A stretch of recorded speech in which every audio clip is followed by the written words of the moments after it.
Church, Happy Sunday. Senang sekali bisa kembali berjumpa dengan Bapak Ibu Saudara sekalian dalam ibadah online Zion Church of Christ. Walaupun saat ini kita masih bertemu secara online, pastinya tidak mengurangi sukacita dan antusias kita dalam beribadah kepada Tuhan. Tema gereja di bulan ini adalah God Knows Better atau Tuhan lebih tahu. Alkitab dalam Amsal 19 ayat 21 menyebutkan banyaklah rancangan di hati manusia, tetapi keputusan Tuhanlah yang terlaksana. Oleh karena itu, mari saat ini kita mau membuka hati, fokus beribadah kepada Tuhan untuk mengetahui apa maksud dan tujuan Tuhan di dalam kehidupan kita, sehingga kita juga bisa menjalani tahun yang baru ini dengan lebih baik. Mari kita buka ibadah ini dalam doa.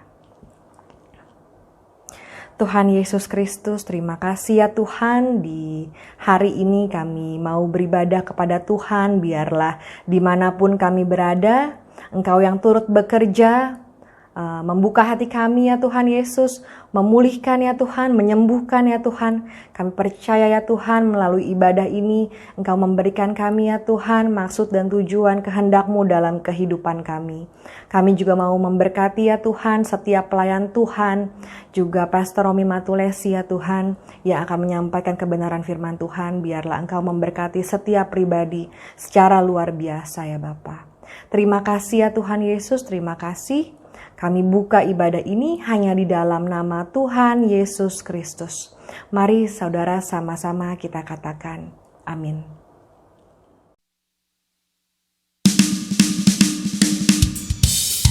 Shalom saudara sekalian. Kita bertemu kembali di minggu hari ini. Kita bersyukur buat kebaikan Tuhan dalam hidup kita sepanjang minggu yang lalu. Oke, kita bersyukur kita bisa memuji Tuhan pada pagi hari ini. Tuhan curahkan roh-Mu atas manusia di bumi, biar anak-anak-Mu menyampaikan nubuatan, beri mimpi dan penglihatan, nyatakan isi hati-Mu, biar iman kami bangkit, surga nyatakan kedatangan hari-Mu. Kan ada kebangkitan yang besar, kan ada pemulihan di negeri kami, kan ada kebangkitan yang besar, yang berseru kepada Yesus diselamatkan. Terima kasih Tuhan, kita diselamatkan oleh karena anugerah dari Tuhan Yesus. Tuhan curahkan roh-Mu atas manusia di bumi, atas manusia di bumi, biar kami anak-anak-Mu Tuhan, anak-anak, yes, menyampaikan nubuatan, beri mimpi dan penglihatan, nyatakan isi hati-Mu Tuhan, nyatakan isi hati-Mu, yes, biar iman kami bangkit, surga nyatakan kedatangan hari-Mu. Kan ada kebangkitan yang besar, kan ada pemulihan di negeri kami, kan ada kebangkitan yang besar, yang berseru kepada Yesus diselamatkan. Kan ada kebangkitan yang besar, kan ada pemulihan di negeri kami, kan ada kebangkitan yang besar, yang berseru kepada Yesus diselamatkan.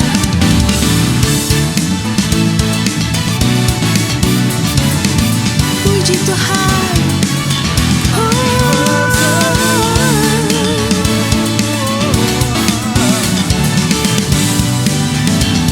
Yuk sama-sama kita angkat pujian bersama-sama. Kita katakan, ada kebangkitan yang besar bersama Tuhan. Kan ada kebangkitan yang besar,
Tuhan Yesus berkata,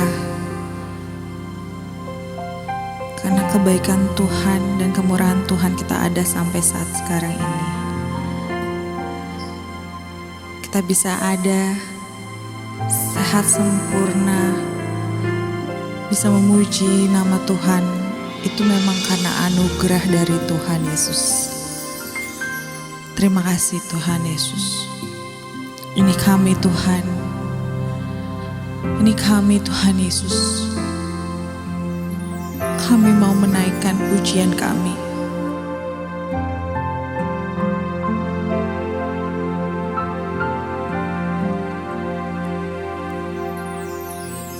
Yesus, Kau sungguh baik. Yesus, namamu indah. Yesus, ku cinta Kau selalu. Ku tinggikan, ku agungkan selamanya. Yesus, Kau sungguh baik.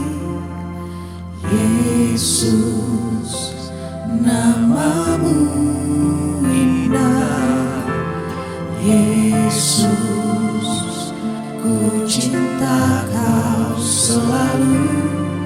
Ku tinggikan, ku agungkan selamanya.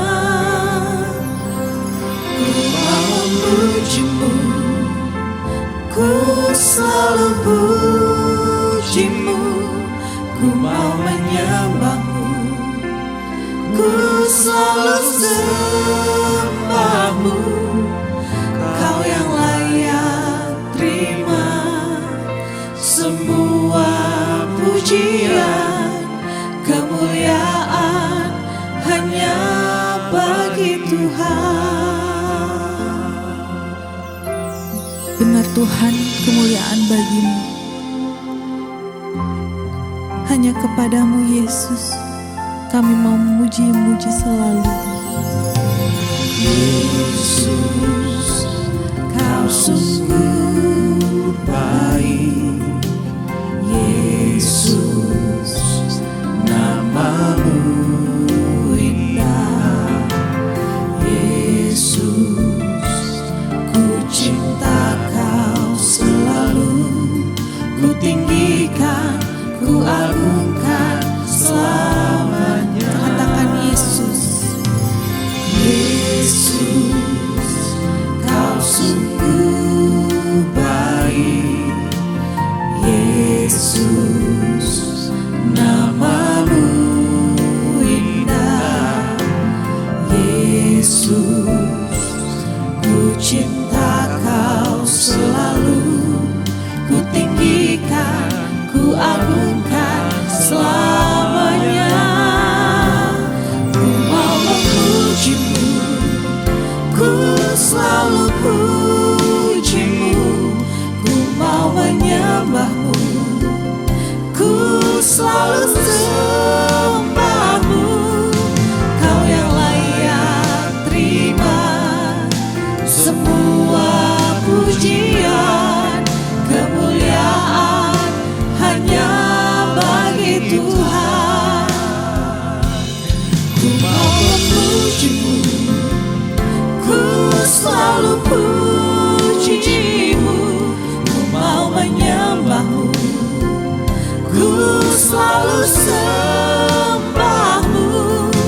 Kau yang layak terima semua pujian, kemuliaan hanya bagi Tuhan.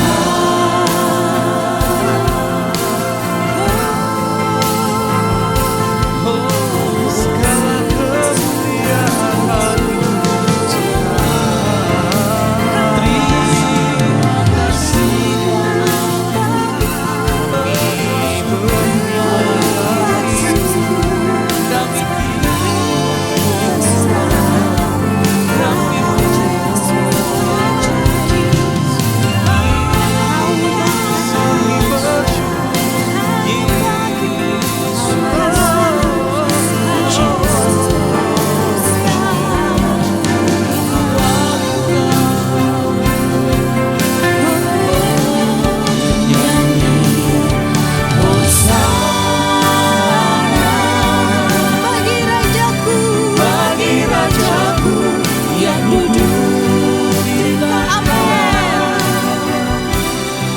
Aku muliakan dan ku agungkan,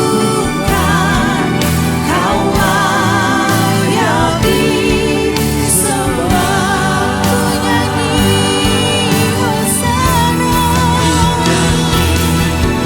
Hosana bagi Rajaku yang duduk di tahta. Aku muliakan dan ku agungkan, Kau layak disembah.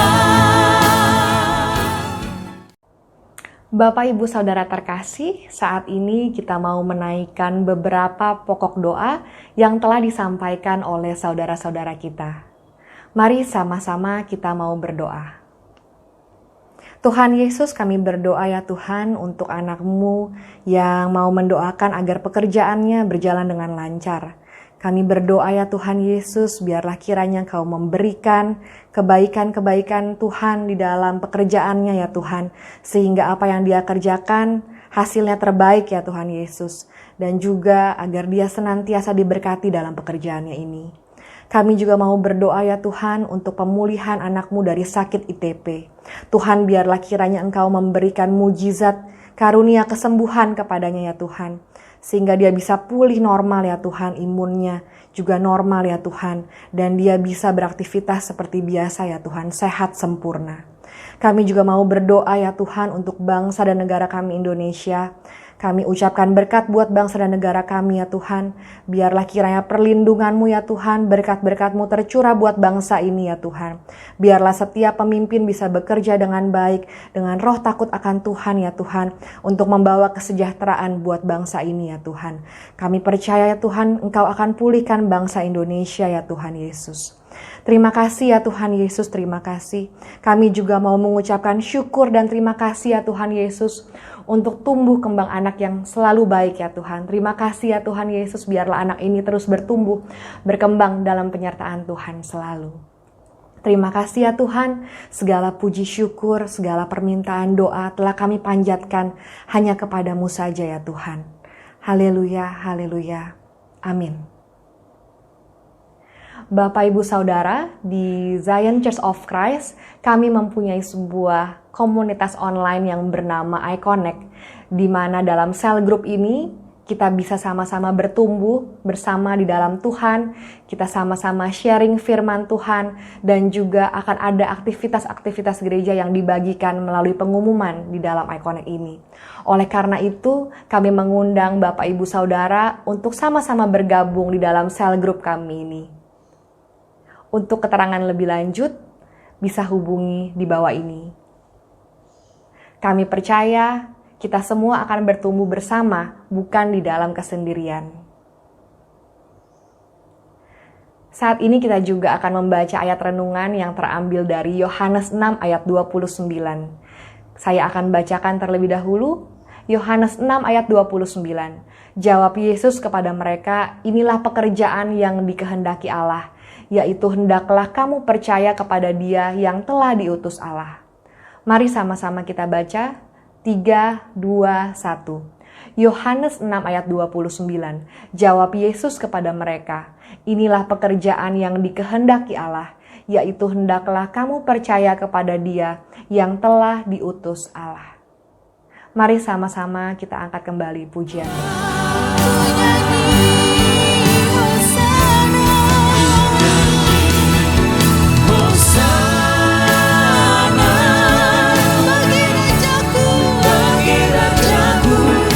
Duduk di tahta. Aku muliakan dan ku agungkan, Kau layak disembah.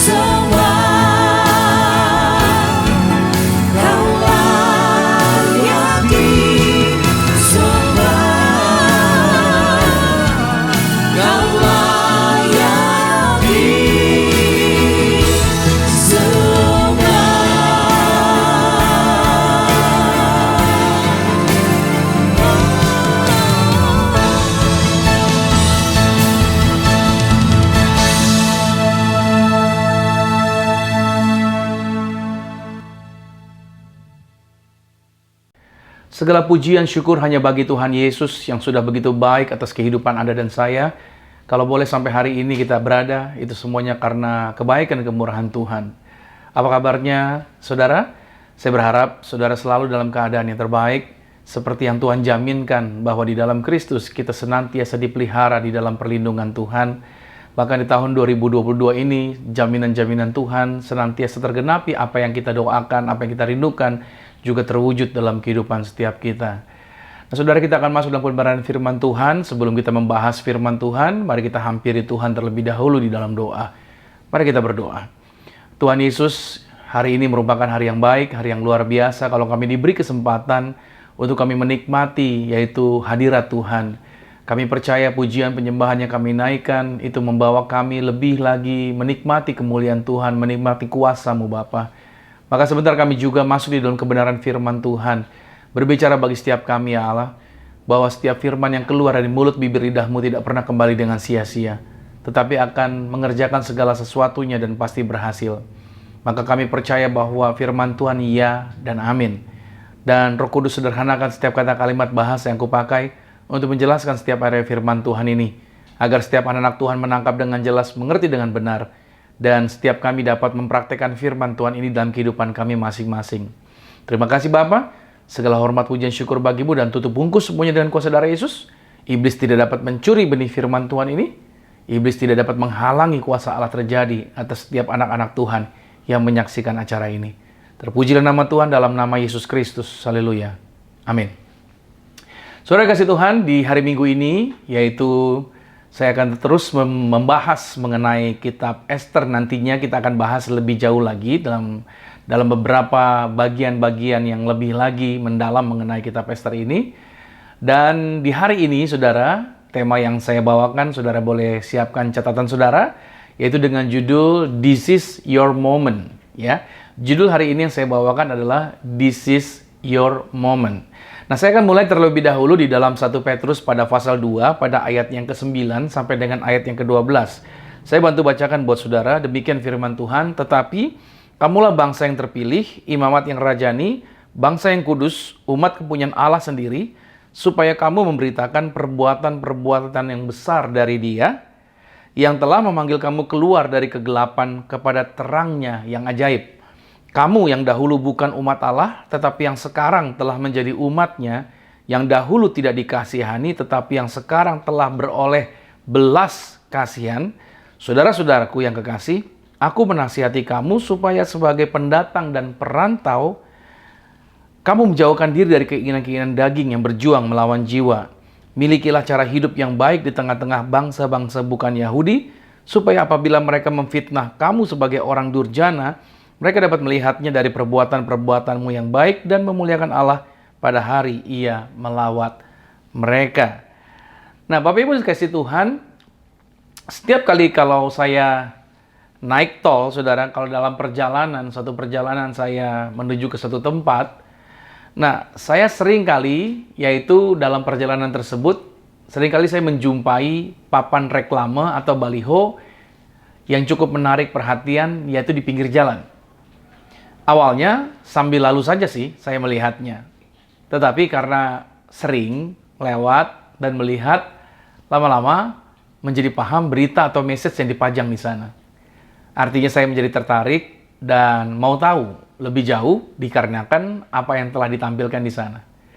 Nah, dengan papan reklame dan setiap iklan tersebut, sebenarnya para produsen sangat tertolong dalam memperkenalkan produk yang mereka miliki sehingga calon customer mau take action untuk mencoba produk yang mereka tawarkan. Dan saudara, Alkitab mengatakan bahwa Anda dan saya kita dipilih dengan tujuan untuk memberitakan perbuatan-perbuatan yang besar dari Tuhan. Nah, bila mana saya coba analogikan, kita ini adalah papan reklamanya Tuhan. Di mana saja kita berada, orang-orang akan melihat pesan-pesan Tuhan dari diri kita. Orang di dunia ini akan mendapatkan petunjuk tentang Tuhan, yaitu dari sikap kita, yaitu setiap perkataan dan perbuatan-perbuatan kita. Jadi, jika sikap kita arogan, gemar menghakimi orang lain, lalu kita merasa hebat, seolah orang lain levelnya berada di bawahnya, maka orang dunia akan mendapatkan pesan bahwa Tuhan juga demikian adanya. Sebaliknya jika sikap kita rendah hati, suka memperkatakan kebenaran, tidak suka mengomentari orang lain dengan bahasa penghakiman, mau membantu orang lain dengan menunjukkan jalan kebenaran, maka di mata orang dunia, mereka akan mendapatkan pesan tentang pribadi Tuhan yang begitu mengasihi. Nah saudara, kita ini awalnya bukanlah umat Tuhan. Tetapi oleh belas kasihnya Tuhan, kita dipilih untuk menjadi milik kepunyaannya Tuhan. Dahulu, Anda dan saya sebelum kita bertobat selalu coba mengukur kenyamanan kita sama dengan apa yang orang dunia kejar. Seperti misalkan kedudukan, keuangan yang banyak, rekreasi ke tempat-tempat tertentu, pengakuan dari orang lain, beli benda atau barang-barang bermerek, dan lain sebagainya. Seolah-olah bahwa tanpa hal-hal tadi, hidup ini belumlah lengkap. Padahal sebenarnya saudara, pada saat kita menerima Yesus Kristus sebagai Tuhan dan Juru Selamat, sesungguhnya kita ini sudah mempunyai segalanya. Itulah yang dikatakan oleh Rasul Petrus. Pada saat ia memasuki bait Allah, dia berjumpa dengan seorang pengemis yang ada di depan bait Allah tersebut. Dalam Kisah Rasul pada pasal 3 ayat 3-6 dikatakan begini. Ketika orang itu melihat bahwa Petrus dan Yohanes hendak masuk ke bait Allah, ia meminta sedekah. Mereka menatap dia dan Petrus berkata, "Lihatlah kepada kami." Lalu orang itu menatap mereka dengan harapan akan mendapat sesuatu dari mereka. Ayat yang ke-6 berkata begini. Tetapi Petrus berkata, "Emas dan perak tidak ada padaku. Tetapi apa yang kupunyai kuberikan kepadamu. Demi nama Yesus Kristus, orang Nazaret itu, berjalanlah." Nah, hal yang senada juga diungkapkan oleh Paulus di dalam Filipi pada pasal 3 ayat 7-8. Paulus berkata begini, "Tetapi apa yang dahulu merupakan keuntungan bagiku, sekarang kuanggap rugi karena Kristus. Malahan segala sesuatu kuanggap rugi karena pengenalan akan Kristus Yesus Tuhanku lebih mulia daripada semuanya. Oleh karena dialah aku telah melepaskan semuanya itu dan menganggapnya sampah supaya aku memperoleh Kristus." Lalu seorang raja yang hidup mewah pun ternyata menulis hal yang sama, yaitu di dalam Amsal pada pasal 23. Pada ayat yang keempat dikatakan begini, "Jangan bersusah payah untuk menjadi kaya. Tinggalkan niatmu ini." Lalu dia menulis lagi di dalam Pengkhotbah pada pasal 5 ayat 10-11. "Siapa mencintai uang tidak akan puas dengan uang, dan siapa mencintai kekayaan tidak akan puas dengan penghasilannya. Ini pun sia-sia. Dengan bertambahnya harta, bertambah pula orang-orang yang menghabiskannya. Dan apakah keuntungan pemiliknya selain daripada melihatnya?" Petrus adalah seorang mantan nelayan yang memiliki kapal. Pada zaman itu, saudara, hanya orang kaya yang bisa memilikinya. Paulus adalah seorang yang berkedudukan tinggi. Dia menjadi pejabat di dalam kelompok Farisi yang sangat dihormati, serta dia memiliki koneksi dengan para pembesar Roma. Dan Salomo adalah seorang raja yang memiliki kekayaan, memiliki kekuasaan, serta ketenaran sampai ke pelosok dunia. Nah, mereka ini semuanya menyatakan hal yang sama, bahwa dunia ini sesungguhnya bukanlah tujuan kehidupan, melainkan kita dipilih untuk menunjukkan jalan kebenaran, menjadi alat Tuhan, serta menggunakan harta yang ada untuk hal-hal yang bersifat kekal, yang mana kenyamanan sesungguhnya bukanlah dunia ini, melainkan surga yang menjadi tujuan akhir hidup orang percaya. Itulah sebabnya Petrus mengatakan bahwa kita ini pengembara sebenarnya. Kita orang percaya adalah orang asing yang hanya menumpang sementara kita ada di dunia ini. Nah, pada saat kita ada di masa ini, itu berarti momen yang memang sudah Tuhan sediakan buat kita bekerja dan bergerak bagi kerajaannya Tuhan. Nah, saya akan coba sekarang mengarahkan kita kembali kepada kisah Mordekai dan Esther yang telah jauh dari kota yang mulia Yerusalem sebagai orang-orang buangan pada saat bangsa Yehuda dikalahkan oleh kerajaan Babilonia, di mana mereka yaitu telah sangat lama membaur dengan kehidupan orang-orang Persia. Walaupun orang Persia tidak melarang bangsa jajahan tetap menyembah Allah mereka masing-masing, tetapi mereka, orang-orang yang dijajah ini, diwajibkan juga untuk mengakui berhala dan dewa sembayangannya orang Persia. Nah, di antara orang-orang Yahudi yang ada di wilayah Persia, tentunya Mordekai dan Esther mendambakan kehidupan yang mapan, kehidupan yang aman dan sejahtera. Dan itu terbukti. Mereka tidak pernah memberitahukan asal kebangsaannya. Itu sebelumnya seperti itu. Bahkan, di antara 1.600 wanita calon terpilih, hanya Esther yang berhasil menjadi ratu. Maka, kedudukan Mordekai itu semakin tersohor dan menjadi orang penting di wilayah benteng Susan. Nah, sampai suatu ketika, yaitu Mordekai berjumpa dengan Haman, dan semua orang di kerajaan Persia itu berlutut bertemu dengan Haman, tetapi tidak bagi Mordekai.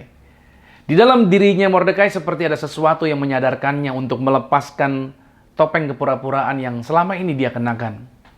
Itu telah saya bahas minggu yang lalu.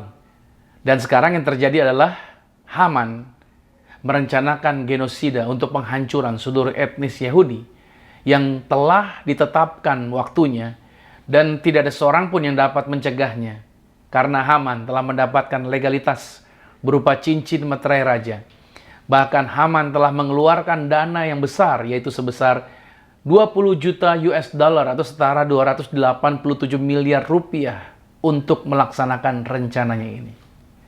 Nah, sikap Mordekai ketika melihat atau mendapati ketetapan tersebut adalah Mordekai meratap, menangis, meraung. Mordekai mengenakan pakaian kedukaan, mengolesi wajahnya dengan jelaga dan abu, dan ini memberitahukan kepada semua orang yang melihatnya bahwa hatinya terluka. Hati Mordekai tegang, gelisah oleh karena kematian semua bangsanya sudah ditetapkan waktunya. Nah, saudara, apakah Anda mengalami masa atau situasi yang sama seperti Mordekai, bahwa musim pandemi ini telah meruntuhkan tatanan yang ada, yang tadinya jaya mendadak rata dengan tanah, yang tadinya diharapkan justru hilang tanpa jejak, yang sudah lama dipersiapkan ternyata ujung-ujungnya hanya kekecewaan. Apakah sepertinya Anda mulai bertanya-tanya, akankah Tuhan menolong? Adakah jalan keluar atas persoalan ini? Mordekai mengirimkan pesan ini kepada Esther akan hal yang sedang dia hadapi. Coba kita lihat sebentar di dalam Esther pada pasalnya yang keempat, pada ayatnya yang pertama sampai dengan ayatnya yang ke-17. Saya akan bacakan buat saudara. Setelah Mordekai mengetahui segala sesuatu yang terjadi itu, ia mengoyakkan pakaiannya, lalu memakai kain kabung dan abu, kemudian keluar berjalan di tengah-tengah kota sambil melolong-lolong dengan nyaring dan pedih. Dengan demikian datanglah ia sampai ke depan pintu gerbang istana raja, karena seorang pun tidak boleh masuk pintu gerbang istana raja dengan berpakaian kain kabung. Di tiap-tiap daerah kemana titah dan undang-undang raja telah sampai, ada perkampungan yang besar di antara orang Yahudi disertai puasa dan ratap tangis. Oleh banyak orang dibentangkan kain kabung dengan abu sebagai lapik tidurnya. Ketika dayang-dayang dan sida-sida Esther memberitahukan hal itu kepadanya, maka sangatlah risau hati sang ratu. Lalu dikirimkannya lah pakaian supaya dipakaikan kepada Mordekai dan supaya ditanggalkan kain kabungnya daripadanya, tetapi tidak diterimanya. Ayat yang kelima. Maka Esther memanggil Hathach, salah seorang sida-sida raja yang ditetapkan baginda melayani dia. Lalu memberi perintah kepadanya menanyakan Mordekai untuk mengetahui apa artinya dan apa sebabnya hal itu. Nah, saudara lihat pada ayat yang kelima. Esther ada di dalam istana, tetapi Esther tidak mengetahui hiruk-pikuk kondisi keadaan yang sedang gelisah orang-orang Yahudi hadapi. Jadi betapa terkucilnya gitu loh keadaan Esther di dalam istana. Dia tidak dapat mendengar berita yang sedang ada hari itu. Jadi benar-benar Esther tidak tahu ada berita apa di luar sana. Ayat yang ke-6. Lalu keluarlah Hathach mendapatkan Mordekai di lapangan kota yang di depan pintu gerbang istana raja. Dan Mordekai menceritakan kepadanya segala yang dialaminya, serta berapa banyaknya perak yang dijanjikan oleh Haman akan ditimbang untuk perbendaharaan raja sebagai harga pembinasaan orang Yahudi. Juga salinan surat undang-undang yang dikeluarkan di Susan untuk memunahkan mereka itu diserahkannya kepada Hathach supaya diperlihatkan dan diberitahukan kepada Esther. Lagi pula Hathach disuruh menyampaikan pesan kepada Esther supaya pergi menghadap raja untuk memohon karunia-Nya dan untuk membela bangsanya di hadapan baginda. Lalu masuklah Hathach menyampaikan perkataan Mordekai kepada Esther. Akan tetapi Esther menyuruh Hathach memberitahukan kepada Mordekai. Ayat yang ke-11 katanya begini. Semua pegawai raja serta penduduk daerah-daerah kerajaan mengetahui bahwa bagi setiap laki-laki atau perempuan yang menghadap raja di pelataran dalam dengan tiada dipanggil, hanya berlaku satu undang-undang, yakni hukuman mati. Hanya orang yang kepadanya raja mengulurkan tongkat emas yang akan tetap hidup. Dan aku selama 30 hari ini tidak dipanggil menghadap raja. Ayat yang ke-12. Ketika disampaikan oleh orang perkataan Ester itu kepada Mordekai, maka Mordekai menyuruh menyampaikan jawab ini kepada Ester, "Jangan kira karena engkau di dalam istana raja, hanya engkau yang akan terluput dari antara semua orang Yahudi. Sebab sekalipun engkau pada saat ini berdiam diri saja." Ayat yang ke-14 menarik. "Bagi orang Yahudi akan timbul juga pertolongan dan kelepasan dari pihak lain. Dan engkau dengan kaum keluargamu akan binasa. Siapa tahu, mungkin justru untuk saat yang seperti ini, engkau beroleh kedudukan sebagai ratu." Maka Ester menyuruh menyampaikan jawab ini kepada Mordekai, "Pergilah, kumpulkanlah semua orang Yahudi yang terdapat di Susan dan berpuasalah untuk aku. Janganlah makan dan janganlah minum 3 hari lamanya, baik waktu malam, baik waktu siang. Aku serta dayang-dayangku pun akan berpuasa demikian. Dan kemudian aku akan masuk menghadap raja. Sungguh pun berlawanan dengan undang-undang, kalau terpaksa aku mati, biarlah aku mati." Ayat yang ke-17. Maka pergilah Mordekai dan diperbuatnya tepat seperti yang dipesankan Ester kepadanya. Saudara, apa yang terjadi selanjutnya adalah semrawutnya pesan-pesan di antara mereka berdua, yaitu antara Mordekai dengan Ester, yang dibawa oleh kurir. Mordekai mengirim Ester suatu salinan perintah pemusnahan massal dan mendesaknya untuk maju menghubungi suaminya, sang raja. Tetapi Ester memberikan alasan, mengingatkan Mordekai bahwa seorang ratu tidak bisa begitu saja melenggang memasuki ruang singgasana. Jika dia muncul tanpa diundang, raja yang uring-uringan itu dapat atau bisa saja memenggal kepalanya sang ratu. Itu tertulis tadi di ayat yang ke-11. Saudara, dalam setiap hal yang kita lakukan, pastinya kita akan berhadapan dengan faktor risiko. Misalkan pada saat memutuskan untuk membangun usaha, tentu ada risiko yang akan dihadapi. Ketika memutuskan untuk membangun hubungan dengan seseorang, juga ada resiko. Nah, pada saat akhirnya memutuskan untuk menikah, juga tentunya ada resiko yang akan dihadapi. Ketika membuat perjanjian kerjasama, juga terdapat resiko. Bahkan, membangun pelayanan juga berhadapan dengan resiko. Dan biasanya kita akan punya banyak alasan untuk menghindari resiko-resiko tadi. Saudara, apakah Tuhan berjanji pada waktu kita melangkah di tahun 2022 sebagai orang percaya, kita akan menjumpai, yaitu situasi yang penuh dengan bunga-bunga yang indah? Ternyata saudara, Tuhan tidak menjanjikan itu, melainkan Tuhan menjanjikan ini. Dalam dunia kamu akan menderita penganiayaan, kata firman. Kadang-kadang Anda akan merasa seolah-olah Anda menerima hukuman mati. Dan Anda akan melalui air, kemudian melalui sungai-sungai, terus Anda akan berjalan melalui api. Masalah datang bersamaan dengan kehidupan. Garis bawahi dulu. Itulah yang membedakan antara orang yang masih hidup dengan orang yang sudah mati. Kita tidak akan mendapatkan apa-apa, saudara, dengan kita berpura-pura bahwa masalah itu tidak ada. Tetapi ini menjadi kepastian bahwa entah dengan cara apapun ya menghadapi situasi pandemi ini, jawaban ini pasti, saudara, bahwa kelegaan dan pembebasan pasti akan datang bagi kita. Ini menjadi menarik. Sikap Mordekai dari seorang yang tadinya meratap dengan nyaring dan bersedih hati, dia berubah menjadi seorang yang teologis, yang meyakini bahwa pertolongan dari Tuhan pasti datang bagi mereka. Tadi ayat yang ke-14. Seorang Ester yang semula beralasan dan berkata, kalau aku pergi, aku akan mati. Tetapi berubah, saudara, menjadi kalau aku mati, ya mati saja. Ayat yang ke-16. Dan saudara bisa melihat perbedaannya. Pertanyaannya begini, apa yang terjadi? Kenapa bisa berubah?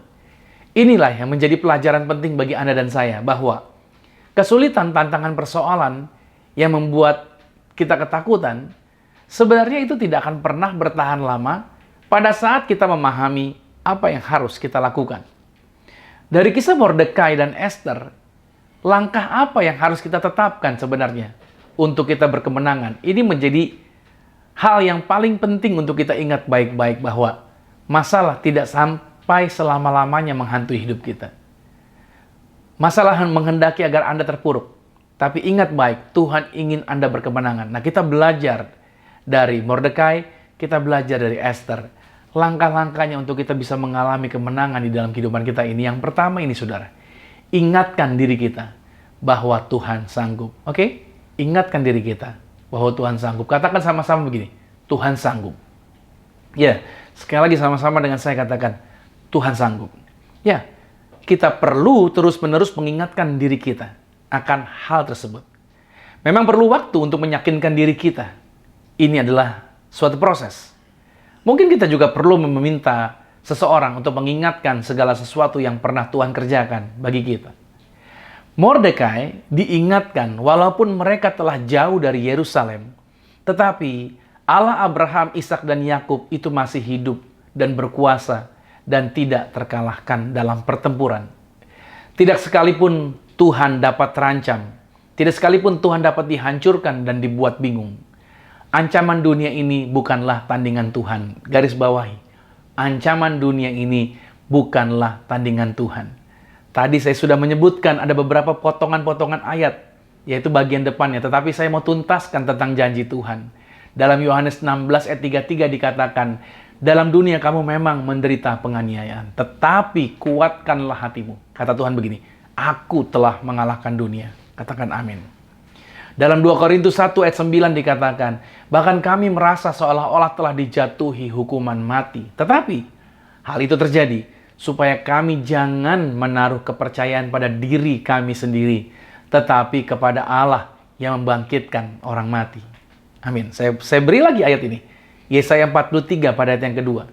Apabila engkau menyeberang melalui air, aku akan menyertai engkau. Apabila engkau berjalan melalui api, engkau tidak akan dihanguskan, dan nyala api tidak akan membakar engkau. Wow, itu ayat-ayat yang luar biasa yang menguatkan setiap kita. Inilah saatnya saudara, untuk Anda percaya bahwa hidup Anda tidak pernah ditinggalkan sendirian. Tuhan paham, kalau hari ini engkau berhadapan dengan keadaan yang tidak mudah, tetapi percayalah, Anda bisa melewatinya dan menjadi pemenang, di mana hidup Anda menjadi kesaksian dan berkat bagi orang-orang yang Anda jumpai. Pertanyaannya pertanyaannya bukan akankah Tuhan menang? Itu bukan pertanyaan seperti itu. Tetapi pertanyaannya adalah, akankah Anda menjadi bagian dari timnya Tuhan? Karena Tuhan adalah Tuhan yang pemenang. This is your moment. Ada amin. Ini waktunya Anda bekerja bersama dengan Tuhan, menjadi timnya Tuhan untuk mengalami kemenangan. Langkah yang kedua untuk mengalami kemenangan adalah serahkan beban kekhawatiran itu pada Tuhan. Dalam Esther 4 pada ayat yang ke-16 dikatakan, pergilah, kumpulkanlah semua orang Yahudi yang terdapat di Susan, dan berpuasalah untuk aku. Janganlah makan dan janganlah minum 3 hari lamanya, baik waktu malam, baik waktu siang. Aku serta dayang-dayangku pun akan berpuasa demikian. Dan kemudian aku akan masuk menghadap raja, sungguh pun berlawanan dengan undang-undang. Kalau terpaksa aku mati, biarlah aku mati. Saudara, Esther mengarahkan untuk berpuasa kepada orang-orang yang bersama-sama dengan dia. Berpuasa artinya kita sedang menaruh keyakinan kita ke tangan Bapa surgawi kita. Dan kita bisa mempercayainya ke dalam pemeliharaan yang berdaulat. Masalahnya memang ada. Dan kita tidak sedang mengecilkan situasinya. Kita justru sedang membesarkan pandangan kita tentang satu-satunya pribadi yang bisa kita percayai sepenuhnya. Kita tidak menyangkali masalah yang kita terancam olehnya. Kita justru sedang memindahkan ke tangan satu-satunya pribadi yang bisa mengelolanya dengan baik. Nah, yang membuat Esther berhasil menghadapi Raja Ahasiweros adalah setelah dia menghabiskan waktu lama di hadapan raja segala raja dalam kerendahan hati. Maksudnya bagaimana? Dia berdoa, dia datang pada Tuhan, dia berlutut di hadapan Tuhan, dia berseru kepada Tuhan di dalam doa pribadinya. Bukankah harusnya kita juga demikian sama seperti Esther? Jangan pernah berpikir sesaat pun bahwa Anda memiliki apapun yang diperlukan untuk menghadapi musim pergumulan ini. Namun, jangan berpikir sedetik pun bahwa Allah tidak akan memberikan apa yang Anda butuhkan. Percayalah, Tuhan yang memenuhi kebutuhan Anda. Saya selalu diingatkan akan ayat ini, saudara, dari sejak awal saya melayani. Dalam Markus 11 ayat 24 dikatakan, karena itu aku berkata kepadamu, apa saja yang kamu minta dan doakan, percayalah bahwa kamu telah menerimanya, maka hal itu akan diberikan kepadamu. Apakah gereja kita percaya akan hal ini? Apakah Anda percaya bahwa itu akan diberikan kepada saudara? Mengapa seringkali kita bekerja begitu keras? Begitu giatnya bekerja terus, begitu banyaknya waktu yang kita habiskan, dan berdoa begitu sedikit. Ini menjadi persoalannya. Makanya kita hidup dalam kekhawatiran yang begitu besar. Nah, saudara yang kasih Tuhan, saya rindu agar bagian yang kedua ini kita dapat praktekkan untuk kita membangun hubungan kita, menyerahkan ketakutan kita, kekhawatiran kita kepada Tuhan. Langkah yang ketiga agar kita berkemenangan adalah penuhi mulut kita dengan pujian. Biasanya kita mengeluarkan pujian dan bernyanyi karena situasinya kondusif dan dalam keadaan yang baik ya. Tetapi bagaimana kalau situasinya justru berada dalam ketidakpastian? Justru kita bernyanyi karena kita melihat Tuhan, bukan melihat keadaan. Kita melihat kekuatannya Tuhan dan diingatkan akan kasih-Nya. Kita ingat bahwa Tuhan selalu membawa kita berhasil melewatinya. Dan bahwa belas kasihan-Nya selalu ada bagi kita. Contohnya seperti Paulus dan Silas. Mereka berdua ditangkap. Mereka dimasukkan ke dalam penjara. Mereka habis didera. Mereka habis dicambuk. Mereka mengalami aniaya. Tubuh mereka sakit. Mereka dimasukkan ke dalam penjara yang kotor. Penjara yang bau. Penjara yang tidak sehat tempatnya. Saudara, tetapi ini menjadi menarik bahwa di dalam Kisah Rasul 16 ayat 25 sampai dengan ayat yang ke-26 dikatakan begini. Tetapi kira-kira tengah malam Paulus dan Silas berdoa dan menyanyikan puji-pujian kepada Allah. Dan orang-orang hukuman lain mendengarkan mereka, nggak pelan mereka nyanyinya. Akan tetapi terjadilah efeknya ini, gempa bumi yang hebat. Sehingga sendi-sendi penjara itu goyah. Dan seketika itu juga terbukalah semua pintu dan terlepaslah belenggu mereka semua. Nah saudara, saya closing bagian khotbah saya hari ini. Anda dan saya diciptakan untuk saat ini, di abad ini, pada generasi ini. Anda mungkin tidak meminta adanya pergumulan ini. Anda ingin melewatinya dan mungkin Anda berkata begini, berapa lama lagi saya bisa bertahan menghadapi situasi ini? Tetapi bagaimana kalau Tuhan ada di dalam situasi ini? Karena Tuhanlah yang telah menetapkan hari kelahiran kita. Tuhan yang menetapkan kebangsaan kita.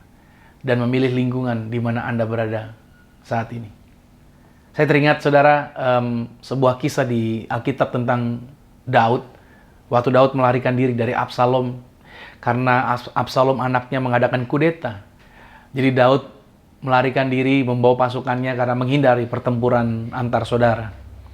Nah, di tengah perjalanan Daud yaitu dihina oleh salah satu rakyat yang berteriak memaki, menghina Daud dan mengatakan bahwa Daud seorang yang sial, menerima hukuman seperti yang telah pernah dia buat. Dia menghina Daud, bahkan melempari Daud dengan batu. Salah satu perwira dari Daud sangat marah dan berkata kepada Daud, izinkan saya untuk memenggal orang itu karena orang itu telah menghina Tuanku Raja. Tapi yang menarik kata-kata Daud adalah begini, kalau memang Tuhan yang mau menggerakkan orang itu untuk menghakimi saya, kenapa kamu harus mengambil langkah untuk membunuh dia? Biarkan saja. Kalau Tuhan yang mau bela, Tuhan akan bela saya kok. Daud luar biasa ya. Daud membiarkan dirinya, walaupun harus dihina. Dia menyadari bahwa hidupnya karena Tuhan, hidupnya berjalan di dalam Tuhan. Makanya pada akhirnya, orang yang menghina Daud pun akhirnya meminta maaf dan menyadari kesalahannya. Saudara, bagaimana jika Anda seperti Esther, yaitu memiliki suatu kesempatan untuk bertindak dalam cara tertentu yang akan memberkati lebih banyak orang daripada yang dapat Anda bayangkan? Kalau Anda bisa diterima bekerja di perusahaan di mana Anda berada saat ini, apakah itu kebetulan atau karena kepintaran Anda? Apakah ketika Anda memiliki karir yang bagus dan bisnis yang luar biasa, itu juga karena kehebatan Anda sendiri? Saudara, sebenarnya Tuhanlah yang menempatkan Anda di sana. Kenapa? Karena ada bagian berkat yang Tuhan titipkan melalui Anda. Bukan sekedar untuk kepentingan Anda sendiri. Persis seperti perkataan Mordekai kepada Esther. Inilah waktu Anda. Inilah momen Anda. Anda diciptakan untuk berdiri seperti Mordekai. Dan Anda diciptakan seperti Esther, yaitu berbicara seperti Esther. Seandainya Esther tetap diam, dia akan kehilangan kesempatan untuk menyelamatkan ribuan orang. Yang sebangsanya akan dibunuh oleh Haman. Tetapi Allah akan membebaskan anak-anaknya. Kalau Esther nggak mau, Allah akan membebaskan anak-anaknya, yaitu melalui orang lain. Seperti yang telah diperingatkan oleh Mordekai. Nah, bagaimana dengan Anda dan saya? Kita bisa mundur jika kita mau. Kita bisa membiarkan hati kita menjadi keras. Iman kita menjadi dingin. Hibernasi, bersembunyi, bergelap-gelapan. Berdiam diri, tidak mau mengambil bagian. Atau sebaliknya, kita bisa melihat tantangan kita sebagai kesempatan untuk bergabung dengan Allah dalam pekerjaannya dan menabur dalam benih yang menghasilkan kekekalan dalam penjangkauan jiwa-jiwa di rumah Tuhan, di gereja di mana Anda ditempatkan. Ketika undangan Anda datang, kiranya Anda mendengar roh yang sama yang telah memanggil para hamba-hamba Tuhan untuk melangkah dengan berani bersama dengan Tuhan. Saya mengatakan ini, saudara. Saya mengatakan ini juga bagi diri saya sendiri. Temukan keberanian yang sama yang telah ditemukan Esther. Dan buatlah keputusan yang sama seperti Mordekai. This is your moment. Tuhan tahu apa yang Ia lakukan dan yang Ia sediakan bagi Anda. Selamat hari Minggu. Dan Tuhan Yesus memberkati Anda semua. Amin. Nah, saudara, kita akan masuk dalam sakramen tubuh dan darah Tuhan Yesus. Mari kita siapkan roti dan anggur. Untuk itu, mari kita bersatu di dalam doa. Tuhan Yesus, terima kasih buat kesempatan di hari Minggu ini. Kami percaya kasih-Mu begitu luar biasa, firman-Mu begitu dahsyat. Sebentar kami akan bersatu di dalam sakramen tubuh dan darah Tuhan Yesus. Maka kami percaya barang siapa makan tubuh Kristus, minum darah Yesus, ia tinggal di dalam Kristus, Kristus tinggal di dalamnya. Maka apa saja yang dia minta, apa saja yang dia rindukan, Tuhan menjamin dan Tuhan menyediakannya. Terima kasih Tuhan Yesus. Saatnya kami akan masuk di dalam sakramen tubuh dan darah Tuhan Yesus. Kami menikmati kuasa dan kami menikmati mujizat Tuhan. Dalam nama Tuhan Yesus. Amin.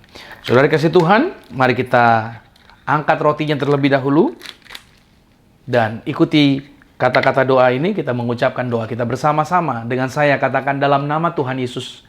Inilah roti yang telah turun dari surga. Inilah tubuh Tuhan Yesus Kristus. Tubuh yang tergantung di atas kayu salib, yang memberikan kami bersama dengan keluarga kehidupan yang kekal di dalam kerajaan sorga. Oleh korban tubuh-Mu di atas kayu salib, kami mengucap syukur.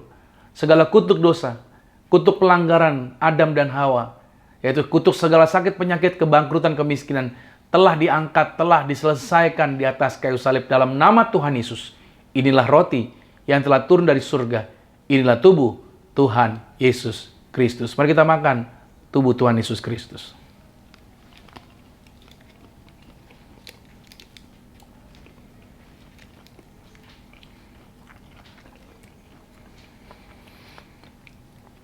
Mari bersama-sama kita angkat anggur ini. Dengan iman kita berdoa, ini menjadi darah Yesus. Dalam nama Tuhan Yesus, inilah darah Yesus Kristus. Darah yang tercurah, darah yang tertumpah di atas kayu salib sebagai perjanjian yang baru dan yang kekal. Oleh darah Yesus, mulai hari ini kami bersama keluarga, saling mengasihi, saling mengampuni. Kasih mula-mula senantiasa ada di dalam keluarga kami. Oleh darah Yesus kami dijaminkan bersama keluarga punya rumah di bumi, punya rumah di surga. Bebas dari maut, kami dijagai pasukan malaikat. Menang atas segala penyakit, menang atas segala virus. Tidak dikalahkan oleh kuasa gelap manapun. Bahkan kami diberi kuasa menginjak ular dan kalajengking, menghancurkan setan-setan. Dalam nama Tuhan Yesus, inilah darah Yesus Kristus. Mari kita minum darah Tuhan Yesus Kristus.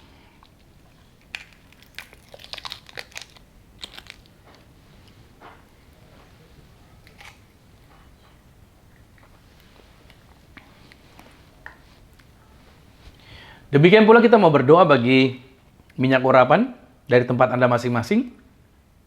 Saudara, kita akan berdoa bahwa minyak di tangan Anda menjadi minyak urapan. Tuhan yang mengajarkan kuasa di balik minyak urapan. Berkali-kali saya buktikan dengan sakramen minyak ini, yaitu mendoakan orang sakit disembuhkan, mengusir setan-setan, bahkan tempat usaha, proyek orang yang diganggu setan pun dengan sakramen minyak, yaitu dijaga dan dipagari. Artinya kita bisa melepaskan perkataan iman kita melalui sakramen yang Tuhan perintahkan, yaitu perintah Tuhan adalah mengurapi dengan sakramen minyak ini. Sama-sama dengan saya katakan, dalam nama Tuhan Yesus, inilah minyak urapan, setiap tetesnya punya kuasa mengusir setan, setiap olesnya punya kuasa menyembuhkan penyakit. Silakan mulai hari ini pasukan malaikat surgawi hadir, jaga kami, proteksi kami dalam nama Tuhan Yesus. Inilah minyak urapan. Nah, saudara boleh teteskan di atas kepala saudara. Anda juga bisa berdoa bagi orang-orang yang bersama dengan saudara, keluarga Anda, dan siapa saja yang bersama-sama dengan saudara. Nah, saudara, kita akan akhiri ibadah ini. Saya akan pimpin dalam doa dan saya mengundang saudara. Kalau saudara mau didoakan secara live, Anda mau didoakan secara langsung, setiap hari Minggu pagi di jam 9 pagi, kami membuka yaitu prayer room melalui Zoom online. Nah, di sini ada meeting ID-nya dan di sini juga ada password-nya. Saudara boleh ketikkan meeting ID-nya, buka Zoom online saudara, masukkan meeting ID ini, dan ketikkan password-nya. Nah, saya akan menunggu saudara di sana. Saya akan berdoa secara live, secara langsung. Anda langsung bisa berbicara dengan saya, apa yang menjadi masalah, apa yang menjadi pergumulan Anda untuk kami doakan. Oke? Nah, kita akan akhiri ibadah ini, dan kita akan tutup di dalam doa. Mari kita berdoa. Tuhan Yesus, terima kasih buat kesempatan yang Tuhan percayakan hari ini. Kasih-Mu, kebaikan, kemurahan-Mu selalu ada bersama dengan kami. Maka Tuhan Yesus Kristus, di saat ini juga Tuhan, yaitu kami berdoa buat bangsa dan negara kami Indonesia, lawat bangsa kami dari Papua sampai dengan Aceh, kuasa Tuhan bekerja atas Indonesia. Indonesia dilawat, Indonesia diberkati, dan melewati situasi pandemi ini, Indonesia keluar menjadi Indonesia yang maju, Indonesia yang jaya. Tuhan yang bangkitkan, Tuhan yang terbitkan anak-anak bangsa, putra-putri bangsa, yang berkorban, yang punya hati untuk membangun bangsa. Kami percaya Tuhan, Indonesia menjadi Indonesia yang luar biasa, Indonesia yang maju. Tuhan yang menggerakkan, yaitu anak-anak bangsa untuk membangun Indonesia. Berdoa juga buat teman-teman yang telah terlibat melayani hari ini.